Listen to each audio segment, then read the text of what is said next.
live. We're live. Oh my goodness, look at that. We are We live. are live. Welcome, everybody. Yay. We're so excited. There's Ego. There's There's everybody else's names who start with E. Today's the day of E. Hey, what's up, Patty? Good to see you, Bill. I see Carlene. Good to see you, my friend. There's Mark and Julia. Julia, I'm wondering about that seat. That's like a whole control module, like cockpit seat or something. You must be like really into it. Yeah, look at that. All right, there's Star. Look at that. We got there's our friend Amanda. I know. Hey, Candy. Oh, Amanda's here. Amanda snuck in the room. Hey, Maria. Hey, Susie. All right, we're going to go ahead and we're going to get this show on the road. Welcome all of our members, including especially our new ones. If you don't know who I am, you will. I am John Lavenia. I'm the guy who runs his mouth a lot. I see we got 188 people joining us live so far, 189 plus 190 plus whoever's joining us on YouTube. We're glad you're here. Today is going to be a special broadcast because we're going to ask the coach. Oh my goodness, Amanda, get your running shoes on because inquiring minds want to know everything. Everything. And these are answers I have not.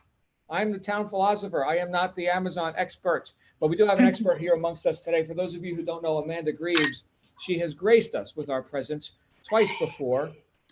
2 or 3 times before, twice, I believe.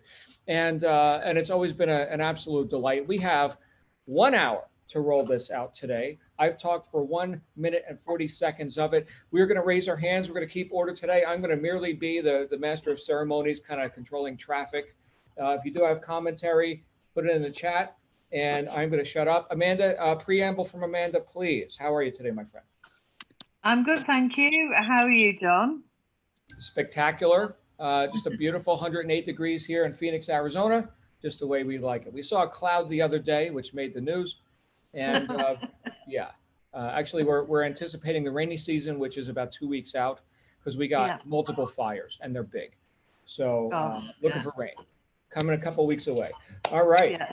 So we've got lovely weather here at the moment. Bit stormy, but hopefully we've got a nice week coming up next week. Fingers crossed. So a bit of sun. You might have in Staffordshire, not next door though. I know. I love a bit of stormy weather though. It's quite nice. Freshens everything up. Very good. So guys, I'm going to go ahead and mute the lines. We're going to raise our hands. The hand raising feature is in the list of participants. You get click the thing to raise the hand, and then we are going to go ahead and get this show on the road. So ask the coach. We are building Amazon businesses now. Many of you got your accounts set up. Maybe you've got a question about what's working now. Maybe some British perspective, since Amanda is from the great United Kingdom, and we've got Bill McDonald. Hey, Bill, you are unmuted. Hi, guys. Amanda, it's a very simple question. I've only really started this whole process, but I was just wondering about making, for tax purposes, do I have to contact our HMRC regarding setting up a private company? Yeah, I would just contact an accountant, to be honest, first off. Obviously, I can't sort of give them advice on whether you want to set up a limited company or a sole trader. So the best thing I'd say to everybody is just contact an accountant, have a chat to them, talk about what your sort of future requirements with your Amazon business are going to be, what your plans are. And he or she'll be able to just hopefully guide you in the right direction. Perfect. Thank you. Fantastic. Let's go to Suzanne. You've got the floor. Hi, everybody. Amanda, I have the chance in Switzerland, I know it's not the UK, but to open a business account either in Swiss francs, euros, or American dollars. But somewhere on one of the modules, I heard that you have to have it in the currency of the country you're in, because Amazon want their 4%. Right. Yeah. If you're selling in the US, you'll need a US dollar account for them to pay in. I think they can pay in to an account with a different currency, but they'll charge you for it, and No, you don't want to get that charge. So I can have a dollar account. That's good. Yeah, the only thing, just check with the bank. They aren't going to, you know, process charges with it. Sometimes it might be worth looking at opening a World First account. I know they don't charge. And I know there's a few other ones. I can't, off the top of my head, I can't think what they are, but they're certainly listed in Blue Sky. So just Right. when you do open the account, that they're not going to, you know, there's not going to get charges incurred if you have money paid in from Amazon. Okay, thank you. Okay. Fantastic. And let's go to Kim. Kim Handelman, you've got the floor.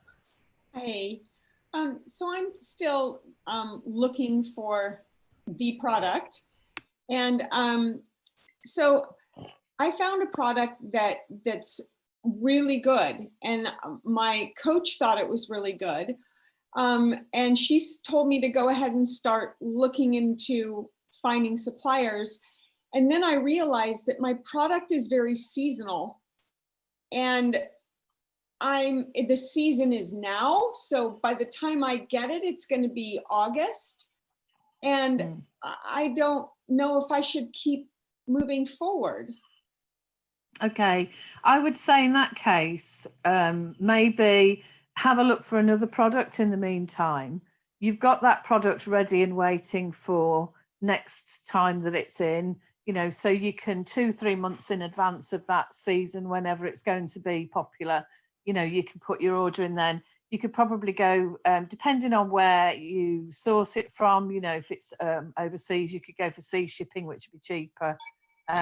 But certainly, I think, yeah, if it is a seasonal product and it's coming towards the end of that, then really, I think, you know, you'd be best off probably looking for something else just for that.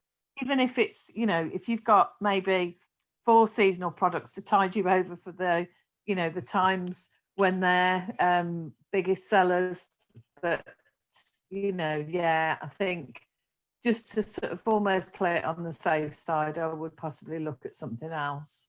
Okay, thank you. Is there a variation of that maybe? I mean, obviously I'm not going to sort of go into details of the product with you, but is there, you know, is there something that could make it sort of sellable in other seasons? Is there a variation of it that you could maybe look at?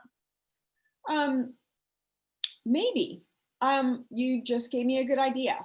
So yeah, maybe I could do a variation. Thank you. Yeah. Okay.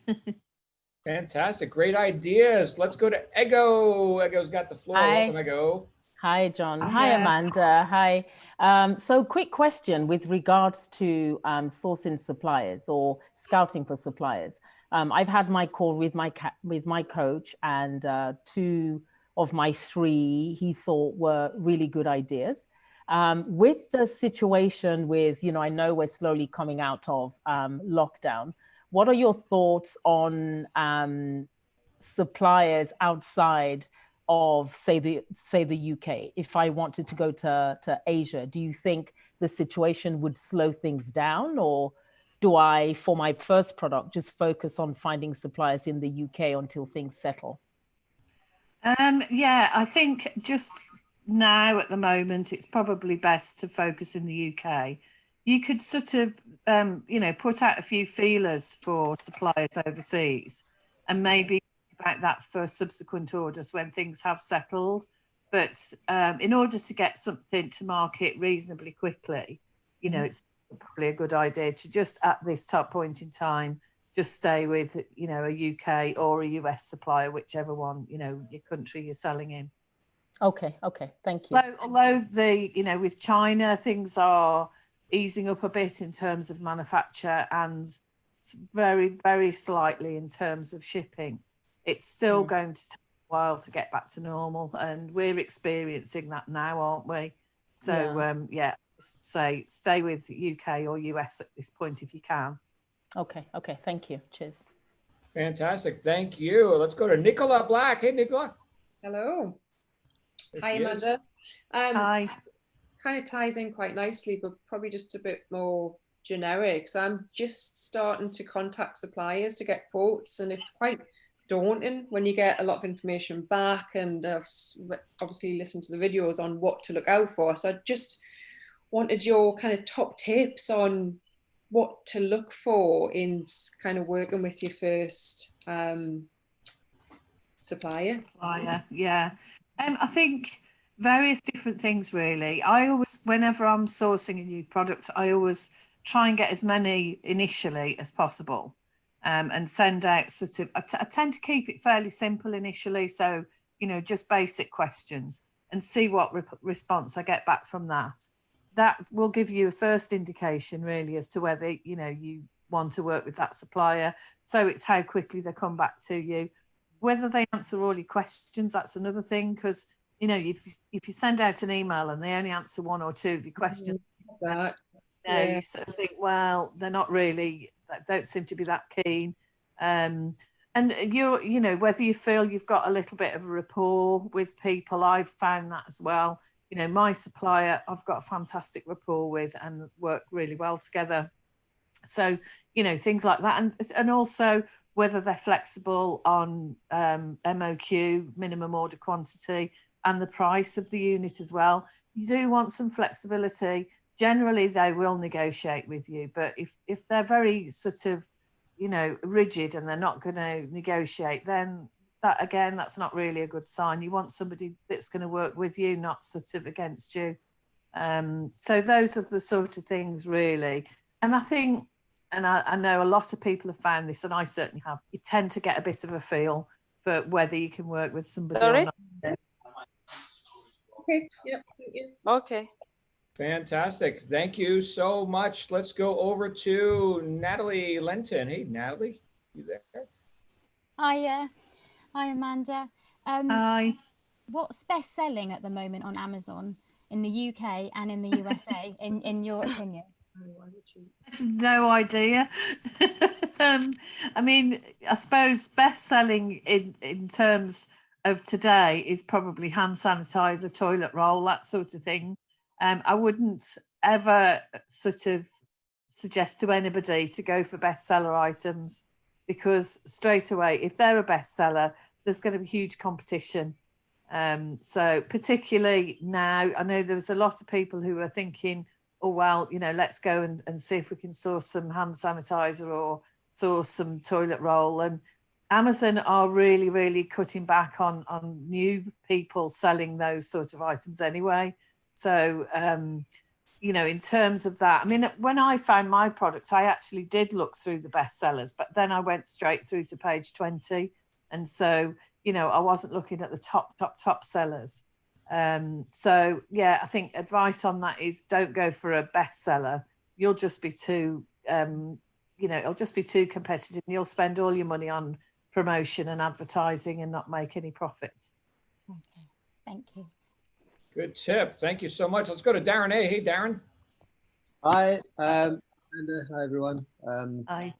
Just a quick question regarding a supplier. So I'm going to use a business that's quite small. They're not really used to the whole private labeling thing. They've kind of agreed to private labeling, but then they've said, would I be able to somehow acknowledge their business, so in the product, so if somebody orders the product, say in the packaging, to say this product manufactured on behalf of Darren by such and such, and the products would be exclusive to my brand. Have you ever done anything like that, and do you see a problem with that? Because obviously it's not quite private labeling, but it's also promoting their business. Yeah, I think it depends on what they want out of it. If they just want a mention in there to promote theirs as well, and there's no cost attached, then it could be quite a nice thing. The only thing I would be wary of with that is if they then decide to start selling themselves because you're promoting their product for them. So, you know, if you start selling it and start selling well and they see you doing that, then they might just think, well, actually, you know, we can do it, and they'll certainly be able to undercut you on price. So I would be a little bit wary about it, really. I mean, I don't know where the supplier is, but certain countries, it's just not possible to get, you know, like a non-disclosure or anything like that put in place legally. So you know, you'd just be left, you know, high and dry, I suppose. Okay. All right. Thank you. You know what, I would agree and add something. If you can get a non-compete clause based on a certain threshold of production, like I agree to sell this many per time unit, right? And then I get it all. It's all mine. And there is no other labeling going on that, right? And then if you don't perform, well, they're free to make their product and sell it outside. So something like that could be arranged. Yeah. I've seen that happen in various spaces. Okay, Let's go to Regina and Joe. Hey, Regina and Joe. Hi, we're visible. I just wanted to ask Amanda 2 questions quickly. We have a business account and we're in the process of getting a credit card account. Now, does Amazon require the credit card account be in the same bank as the business account setup, or can it be anywhere? No, it can be separate. I mean, to be fair, most people's credit cards aren't in the same as their business. Mine certainly isn't. So yeah, you should be absolutely fine with that. Okay, so I have an active one now in a business I'm already in. Could I combine that with the Amazon business account, or does Amazon want it exclusively for Amazon? I think with a credit card, really, as long as it's got your name on it, that's okay. From their perspective, the credit card aspect of it is just so that they know that there's a chargeable card on there for if there's any fees. So as long as it's got your name on it, then it should be okay. Okay, awesome. One more question, I promise I'll let you go. The business that we want to do we'd like to do only in America. Yeah. Would that be cutting our nose off to spite our face? I mean, to have products only in America? Or do you think that limits us, or is it going to be okay? Not necessarily. I mean, America is the largest market for Amazon, so not necessarily. I would say it's a great place to start anyway. And you can always decide at a later date if you want to expand out into other countries. So no, I don't think it's limiting. You know, you can make your mind up as and when. Just stay in America. If you're making enough money in America and you're happy with that, then there's absolutely no reason why you shouldn't do that. You're awesome. Thank you very much. Thank you, John. Thank you, everybody. Fantastic. Thank you, guys. Martin White's got the floor. Hey, Martin. Hi, thank you, John. Great to see you, Amanda. I think you've got a bit of a Midland twang as well. Yeah.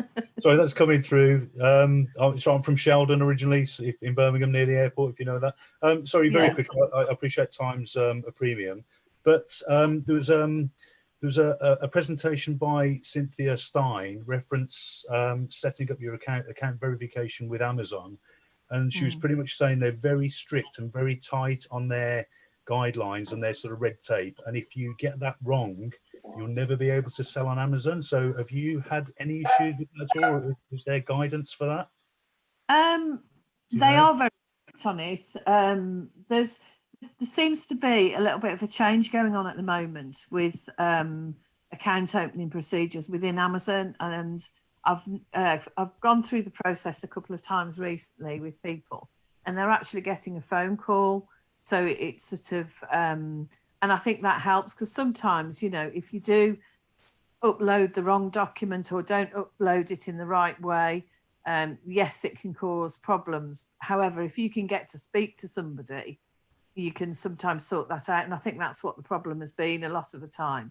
I haven't actually come across the position where people have been just told, no, they can't sell on Amazon, unless it's been something, you know, really quite drastic. If it was just a case of, you know, you've uploaded the wrong type of document, you know, instead of a PDF or JPEG, then, you know, I'm sure, and I do know that there's a lot of people that have been able to sort that out, and it's been okay. Okay, that's brilliant. That's really good feedback. Thank you, because it on the presentation it sort of says, you know, that's it, game over. But I'm hoping that Amazon will be sensible enough to, you know, to sort of liaise with you and get that sorted. So that's really useful. Yeah. Thank you. Thanks for your time. Brilliant. Thank you. Okay. Thank you, Martin. Follow-up question on that, Amanda. I know that there's a Tech Tuesday going on in each region, and perhaps things like that are covered. I'm wondering about actually getting in communication with Amazon, because I know we've got a lot of new members who as I think Martin sort of implied, you do it wrong once and you're out. And so there's a lot of fear around that? And how do I even get in communication with Amazon? They don't like my passport or something. Is that covered in the tech tips? I think it's going to be. They're going to sort of, because they're only just rolling it out. So things like that will be covered. You know, each week we're hoping to do something that things like that people are worried about. So yes, that sort of thing will be covered as time goes on. Very nice. Very nice. Thank you. quick And let's go to question. Mark. Let's go to Are they Mark in recording North. that? I'm sorry. Go ahead. Who else is talking? Are they recording that, Amanda? Yes, it's going out. If you watch the Facebook page, it will be, there'll be a link to it on the Facebook page. Awesome. Thank you. Thank you, Esther. Mark in NorCal has got the floor. Hey, Mark. Hey, Amanda, thanks for being here and helping us out. Yeah. Hey, I'm just kind of curious, kind of from the 50,000 foot level. I know we focus a lot of our attention either domestically here in the U.S. for sourcing, or to or India and to China and or the Asias. I'm just curious if you are watching any other trends, or if you have some thoughts about the African continent or South America, South and Central America. Yeah, I think really, you know, if you can source somewhere that is different from where everybody else is sourcing, then that's great, because the chances are that product's not going to be on Amazon.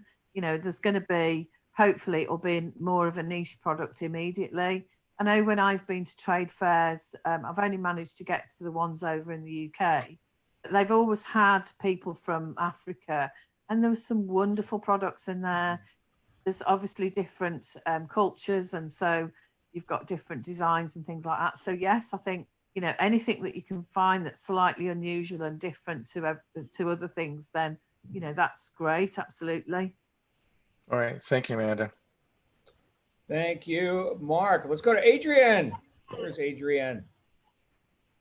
Where did he go? I'm here. Hello, can you hear me? All right. Hi, Amanda. Nice to see you. My questions, I've gone really fast, really. I've already got 4 products ready to go on Amazon, and I've got them on Amazon. But the issue I've got is the FBA. I want to do FBA, but it's dead confused how the FBA goes on. Sometimes it's saying you need labels, or the other way is send all your boxes to Amazon and they sort them out. What's the exact way to do it with the FBA?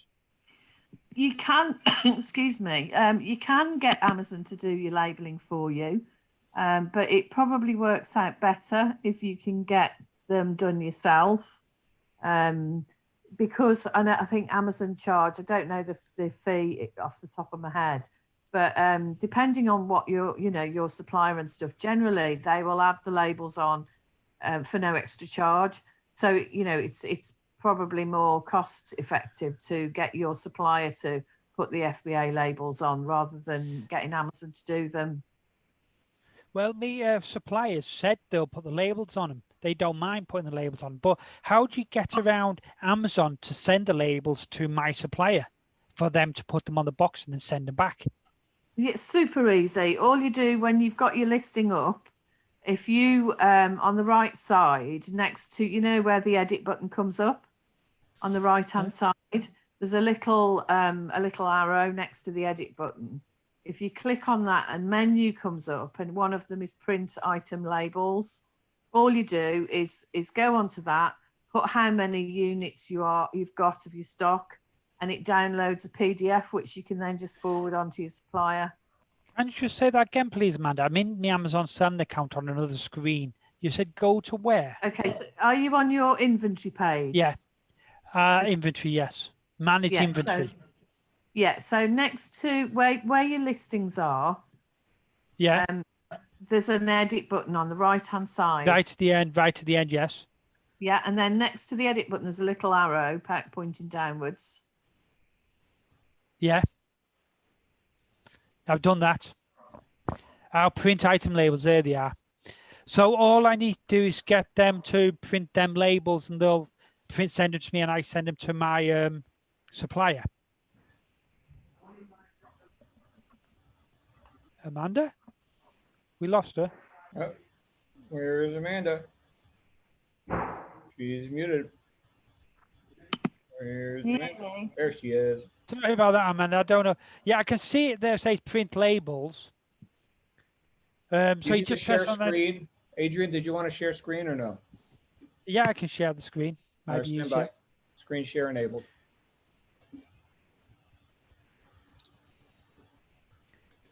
Can you see it? Yep. So I've gone to what you said. Go to edit here. And print labels. And then you just print labels on how many you want. The number of labels. And then put in the number of units there are. Yeah. So for example, if I'm starting out with 25, I'll put 25 labels on them. Yeah, yeah. Right. And my last question, if the supplier puts them into a bigger box, is the label what needs to go on that? Or do they all need to be shipped single boxes?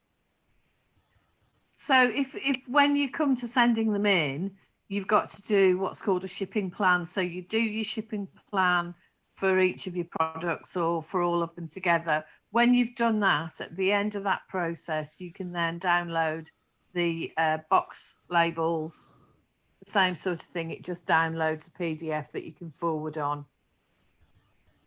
So once I've got the labels printed and put on my boxes, how do I get the address for Amazon for them to go?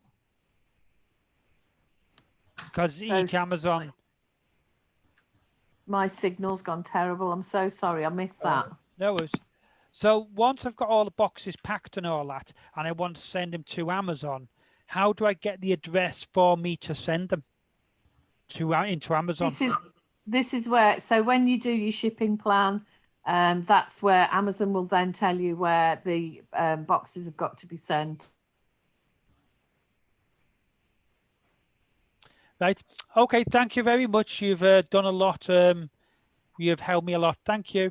Awesome. Very good. Let's go to Grace. Grace has the floor.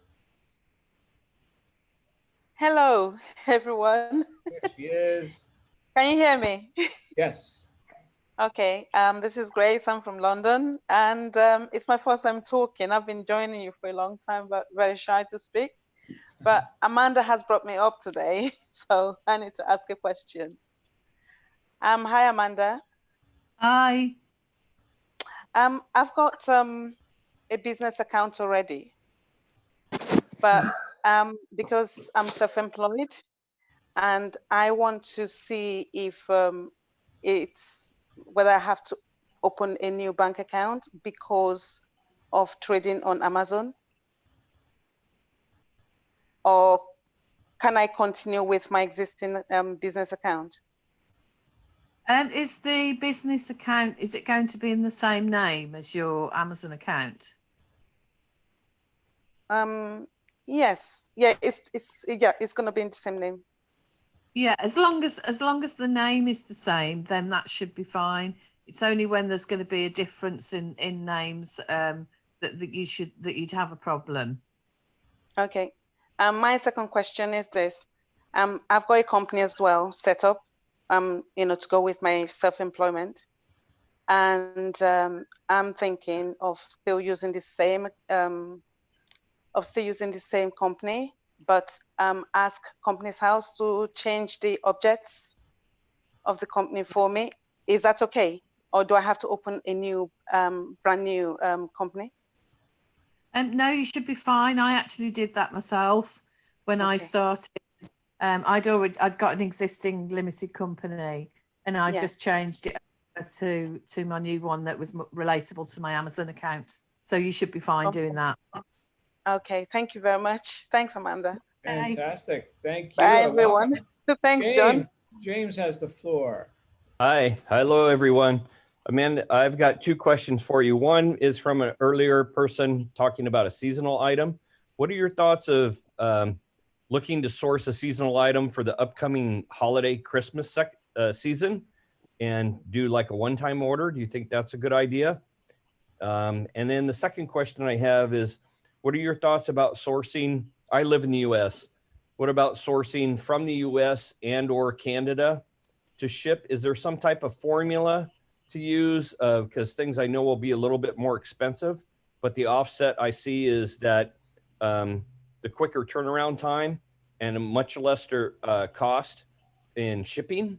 And then also, I think it will sort of be a premium if on the box it says made in USA and or made in Canada rather than China. Because the product I'm looking at of the two places I've looked at is both China and Canada. Okay, so so for your first question with like seasonal products, I would say that depending on obviously what that season was, maybe see how sales go with something, you know, first off, try a small order on that first season. If it goes well, then you can follow it over to the next year. And, you know, again, if you can have a product that is, there can be variations of for different seasons, then, you know, that could be quite a nice thing to do because it then just keeps you ticking through the year.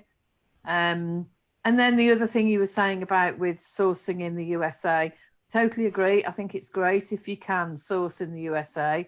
Just make sure that it is going to be financially beneficial. I don't know whether you've got helium-10, but there's, if you have and you've got the extension on there, there's a profitability calculator, and you can use that to sort of work out whether, put your fees in and work out whether it's going to be financially viable. And then, you know, at least you know or another whether it's worth moving forwards with or not. Okay, thank you. Fantastic. And I don't know too much about seasonal stuff. Amanda's got a Christmas Santa Claus cup right there. So in June. So there's that, Amanda. All year round mug. Yeah, we see it. I think Amanda froze up. I mean, hopefully Amanda's still here with us. Let's go to Jedediah Briggs. Jedediah, you've got the floor. There he is. Nice to be here again today. I've been away for a while, and I'm glad to be here today. I'm going to get the one video for the past sessions. My question is it okay or is it ideal for someone in the UK to choose a coach from the US? The reason I'm asking this is because I know the two countries have unique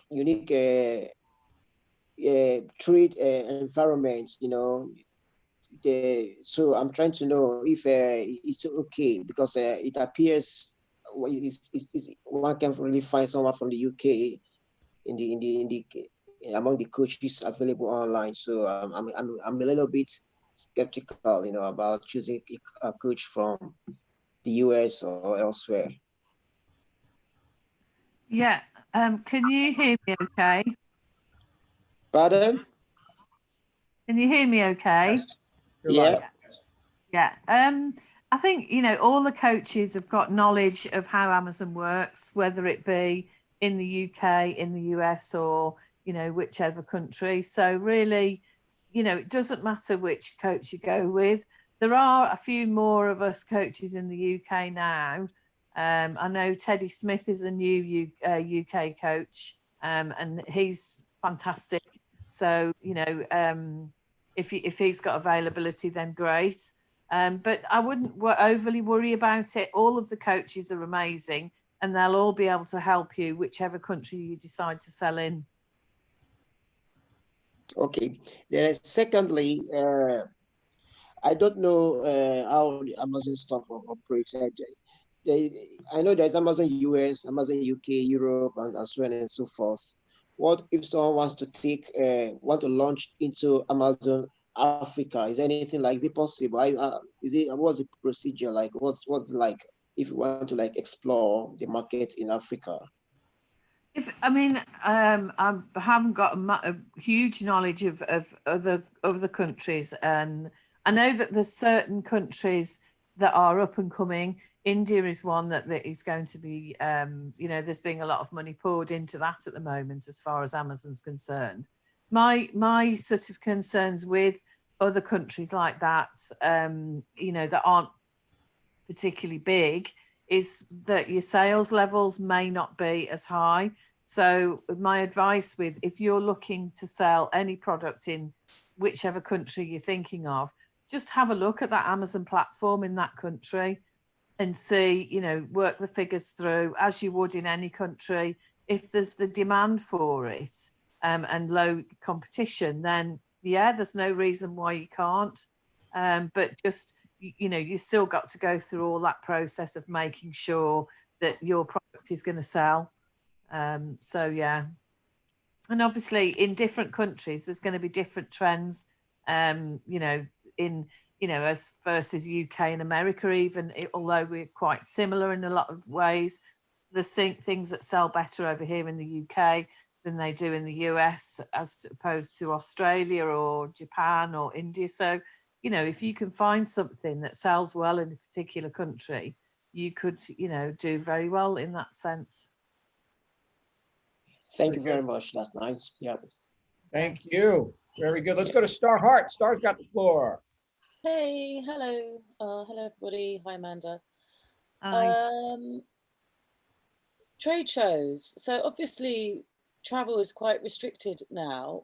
And all I mean, I'm quite keen to go to some tropical trade shows. However, I heard you mention there's some in the UK, and if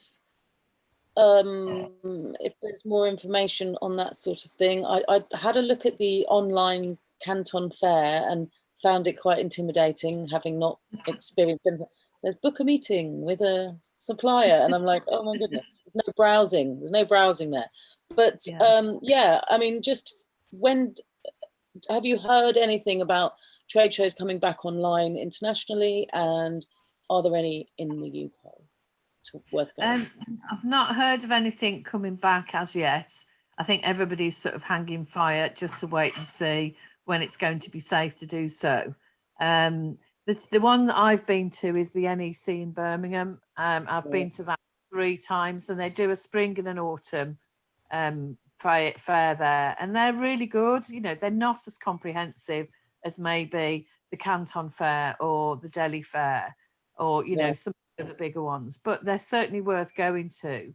And the tickets are always free, so you'll only pay, you know, to get there. And they're well worth going as a first fair.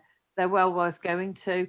Particularly, they have like a sourcing part of it, which most of it is really big and glamorous, and you know, lots and lots of sort of branded names and stuff. But then they have a small section which is sourcing, and it has the countries like India, Africa, China, and things like that. And for me, that's the most interesting part of it. That's where I picked up the gems rather than in the main area.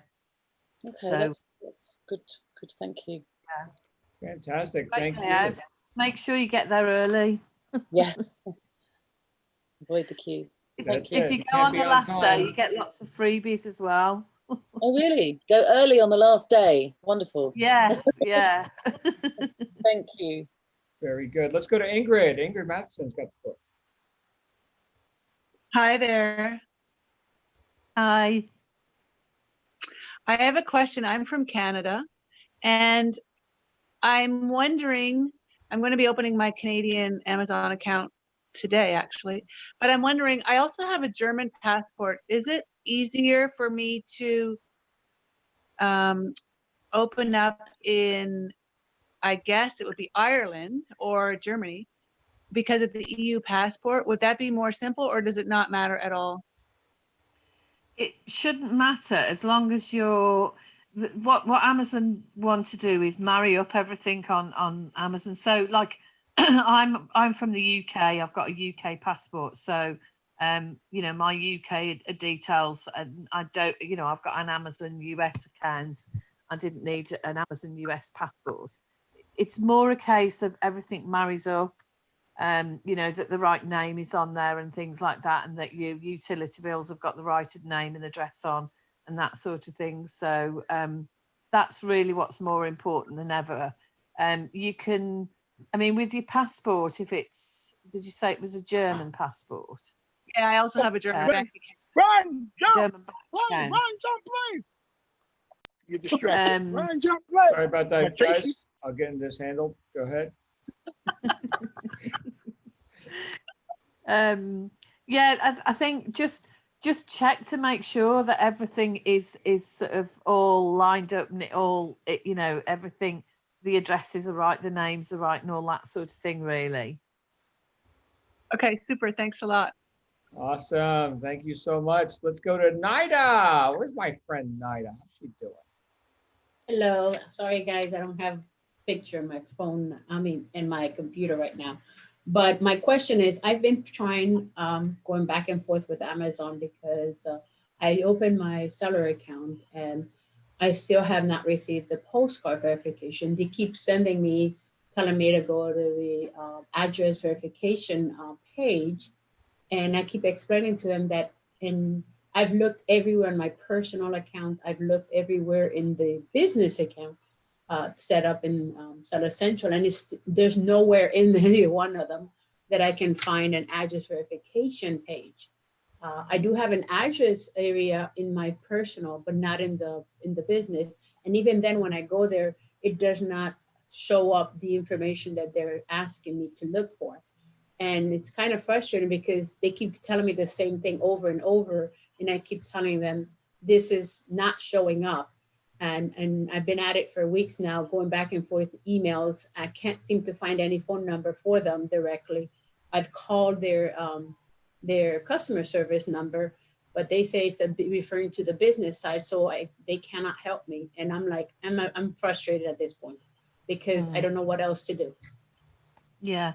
Yeah, it is very, very frustrating, and I can totally, you know, sympathize with you. It's very difficult for us as coaches as well, because there's very little we can do to sort of almost get you beyond that point. Is there any way that you I mean, you may have already done this, but is there any way that you could maybe upload it in a different format? So whether it be a JPEG format, would that be something that you could have a look at doing? Well, everything has been verified and everything matches as far as all my passport, my bank account information, statement, everything matches the address. And what makes me curious is I have an actual distribution center for Walmart about 10 minutes from my house, which they're the ones who normally deliver to me. And I'm using my home address for my business.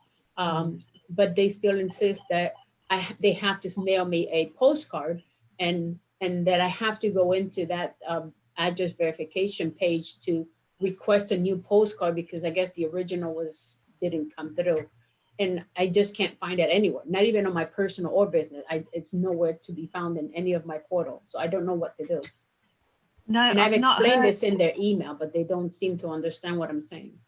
Yeah, I've not come across that at all. Particularly if they've already verified your address, I don't quite understand why there's a problem with that. Usually when they've verified your address, that you know it should be all up in and my running. personal portal. It comes up my name with because I have my Prime account with them with my address, and it also comes up my business with my address in my personal portal. But when I go into but that's the only thing comes out when it comes to addresses. But there's nothing in there that says click a button like they're telling me to be able to request a new postcard. But even in my business, Seller Central, nothing comes up there. So I don't know what to do. And I tell them that. I even send them a snapshot of it. And but I keep getting the same response. No, you have to go. And I'm like, I've already told you this does not show up in my account. So how am I supposed to do something that's not showing up?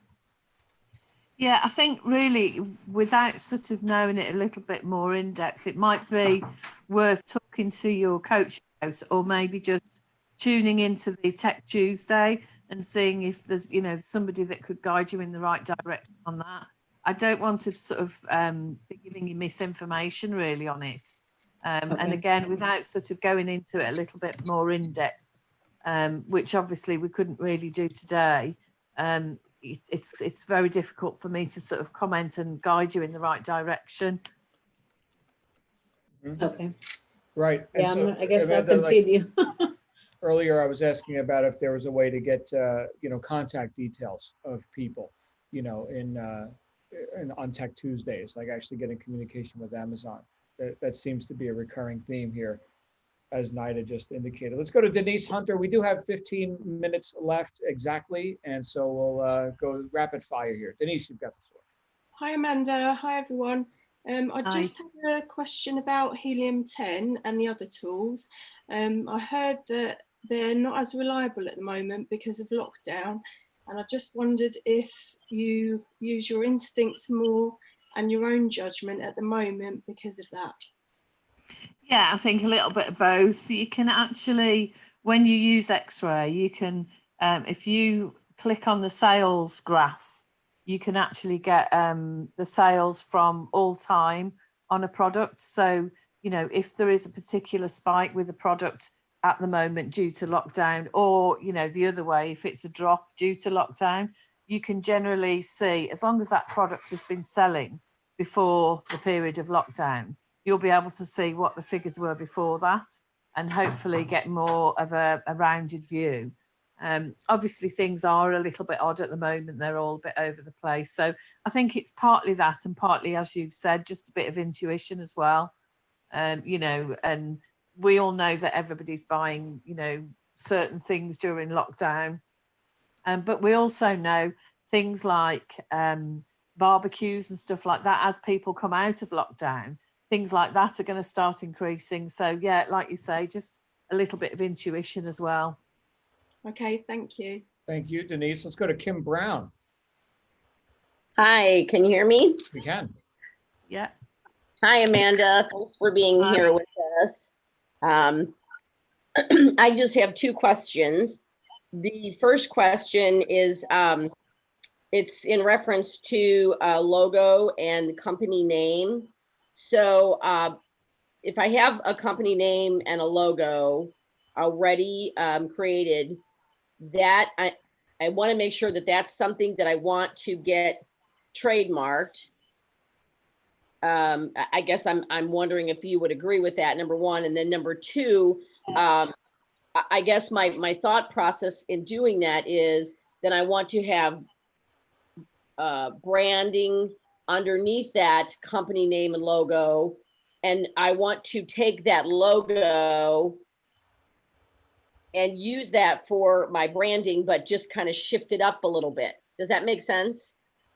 Yeah, I mean, I've got my only trademark I've got is for my brand. I've not actually got it for my company, just purely because my company is almost like the umbrella over the top of my brand. So it's my brand I want to protect a little bit more, I suppose. But it's completely up to you. If you want to go through that, you'd obviously have to trademark your logo and your brand name separately if you wanted to do that. But it does give you a certain amount of protection on Amazon, and you know, a little bit more of a reassurance that, and also you can do more on Amazon if you've got a, you know, trademark and your brand registered. Amazon do offer an IP accelerated program now, where they can deal with that process quicker for you.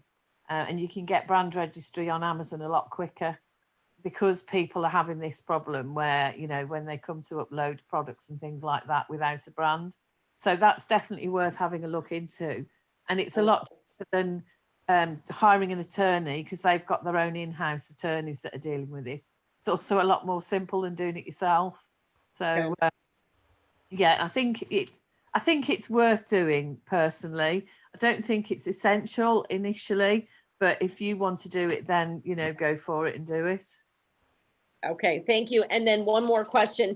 So I've opened my seller's account, but I have yet to have my first coaching call. So I know that I've asked this before, but I've kind of forgotten the answer. So is there a certain amount of time that I need to have something online and sell, you know, a product online? Yeah. Really, I always think with any product, getting your first product up and running, it's your, you know, you go with what you're comfortable with.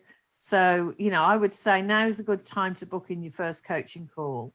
Talk that through with your coach, and, you know, and I say to everybody, look, you know, this is your business. Take the time that you need. Don't rush through it and make mistakes, you know, doing your pace. And that's the best way, you know, of sort of running it. Plus, I know I've said this before, you know, it makes it more enjoyable. If you're doing it at a pace that's comfortable for you, you'll enjoy it more, and that's super, super important. Okay, thank Very you. good. Thank you, Kim. Let's go to Nafula. Hi, it's my first time to talk, although I've been attending these sessions for almost a month and a half. So my question is, I'm dealing with suppliers, and what I'm finding is the suppliers, when I ask for a customized product to be sent as a sample, they require a minimum quantity of the customized product. So when I discuss with them and say, I would like to see it first, then they offer to send the generic sample before they customize, but to customize it, they need a minimum quantity. Is that a common practice? Yeah, and some do, some don't. Some are quite happy to do a sample for you to just sort of give you an idea. It depends on the individual supplier. So it might be a worthwhile, you know, trying to contact some others and see if they are a bit more flexible, maybe. So, because, you know, what minimum quantity have they quoted you? Oh, they need something like 50 samples because they have to set up their machine. Yeah, that's quite a lot, really, isn't it? That's an investment, and if it's not a nice quality, then you know that's a lot of money that you're investing in there.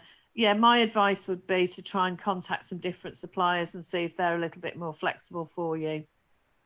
So is it possible for, like, have you had any experience where you get just one sample of the customized one before you? Yeah, and I've spoken to several people recently as well that have had a sample that's just been bespoke to them, and the supplier's been happy to do that.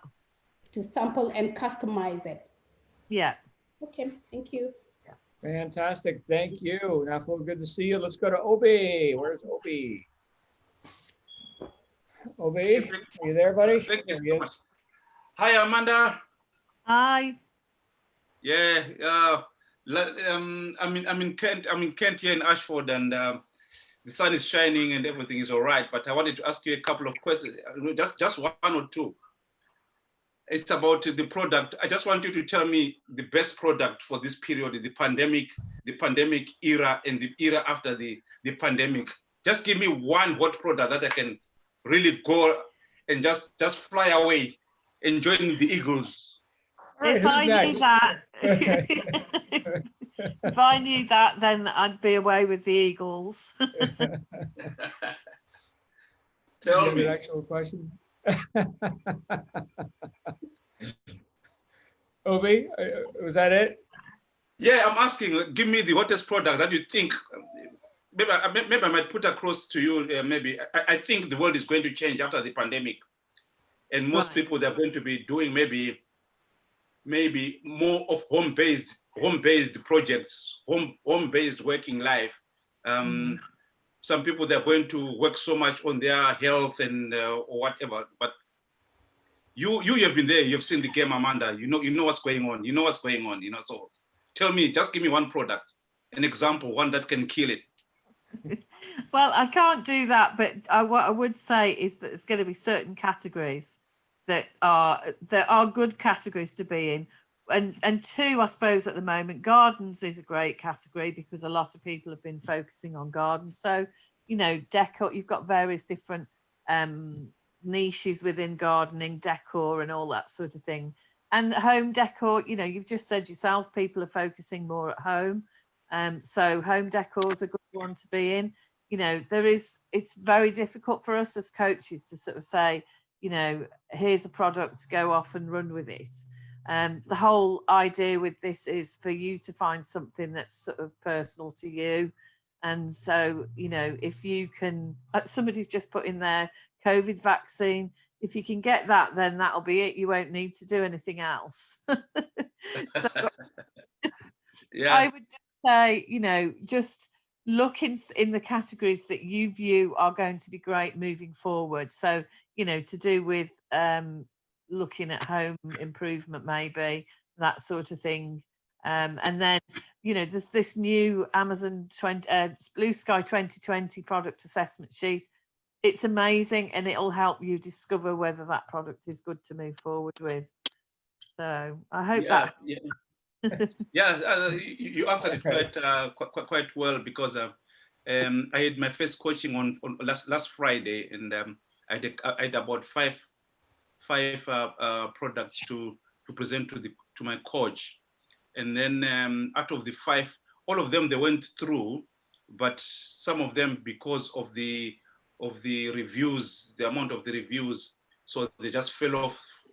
But most of I end up having the home and kitchen, and also the outdoor one, because I truly believe once the lockdown is relaxed, I think people will try to seek outdoor adventure in a big way.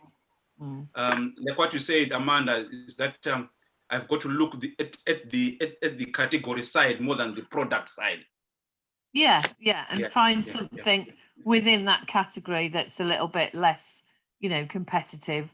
Obviously, you need to make sure there is demand there, but you don't want to be going for something that everybody else is selling. So, you know, look for something within those categories that's a little bit different to, you know, the mainstream high sort of ranking products.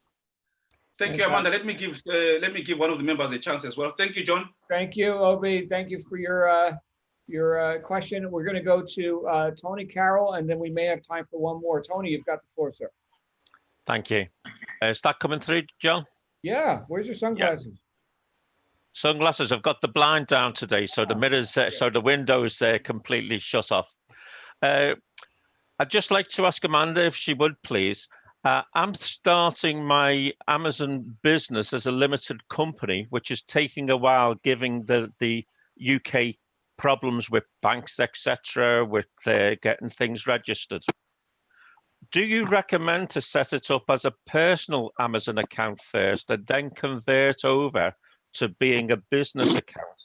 Because I hear a number of rumors that is quite tricky and problematic. That's the question.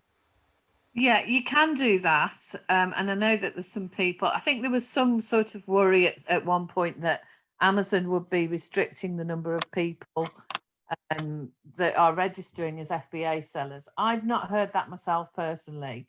And if you set up as an individual seller, you then still, when you have to upgrade, you still have to go through the same process that you would to set up as a limited company anyway.